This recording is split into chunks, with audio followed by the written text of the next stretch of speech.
I need help. My brakes won't stop. My car won't stop. My brakes aren't working. Sheriff's deputies in southern Illinois responded to this 911 call from the driver of a runaway vehicle that was traveling about 30 miles per hour. I'm scared. Turn right at the next road, okay? I can't stop. If you don't turn, you're going to go into a lake. We need you to turn, okay? I can't stop. Can I just go into the ditch? I don't care at this point. The driver, who was pregnant, said her brakes had stopped working and the car wouldn't slow down. I'm 20 weeks pregnant. I cannot die today. Deputies caught up to the vehicle, then executed a maneuver known as a rolling roadblock. If it's going to be where she's going to run off the end of the road, we're going to have to do something. 10-4, I'm in front of her One now. deputy pulled in front of the runaway car before slowing down to bring both vehicles to a stop. I'm going to hit the cop. I'm going to hit him. I didn't mean to. I swear the No, car they know. Hey, stop. ma'am, it's okay. They know. I didn't mean to. I didn't mean to. About 1,300 feet from a local lake and with minimal damage to her car.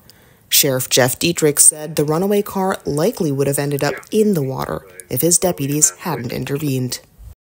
This is still mind-blowing right now. Lawrence Sandoval and his girlfriend Savannah Irwin can't believe the ordeal their dog Brutus has gone through. He's the family's favorite pet. He's best friends with my kids.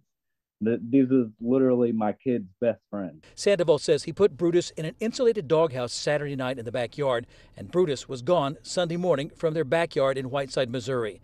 Tony James found the dog 20 miles away on Walker Road. He was like kind of limping on the side of the road, and I was like, I gotta stop, I gotta save him. James didn't know yet that Brutus had been shot once in the chest. James raced the dog to an animal hospital in O'Fallon. When I was driving, I would like look back and check on him, and it looked like he was fading out, and I just pat him like, come on, man, like just hang in there, we're almost there. Someone at the animal hospital made a Facebook post about the found dog on the We Love Troy Facebook page.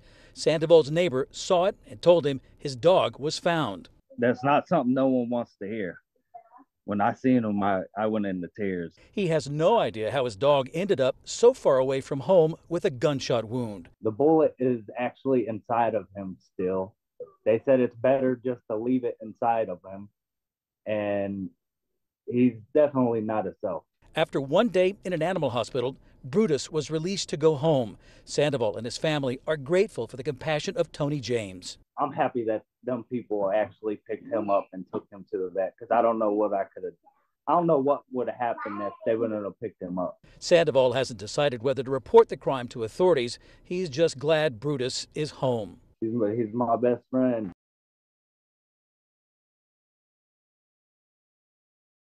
Remembering Leah Sanong. Laura Splotch has known Leah for about 15 years when their kids became friends in kindergarten. Splotch says it was Leah's kind demeanor and love for the arts that bonded the two women. She was a lover of life. She spent a lot of time in the mountains where her mother lived, and she loved to explore the world. You know, she's a great explorer. 60-year-old Leah was an artist. Splotch says she turned that passion into a career as an art teacher, most recently working at Bryant Middle School in Dos Palos. While at the school in mid-October, Splotch says Leah found a bat in her classroom. I don't know if she thought it was dead or what, because it was laying around in her classroom and she was trying to scoop it up and take it outside. She didn't want to harm it. But that's when, you know, when it woke up or saw the light or whatever, it swooped around and bit her and then took off. Splotch says Leah didn't display any rabies symptoms in the days following the attack. But about a month later, Leah fell ill and her daughter took her to the hospital, where she was immediately put into a coma. 4 days later, on November 22nd, Leah died. It's just devastating to see her in that state with all the machines hooked up and everything. It was pretty upsetting and scary. The Fresno County Department of Public Health says as of now, there is no public threat. To date, there has been vaccine administered to both healthcare workers and also the household contacts. Fresno and Merced County health departments are still looking into other possible exposures. And as Leah's friends and family mourn her passing, a gift to Splotch from her longtime friend now serves as a reminder of her talent and vibrancy for life. It's very sweet that she would think of me and put this exact quote on there for me. So it meant a lot to me. Well, that boarding pass is a completely different name. No, it's not this name. No. And it is not my friend.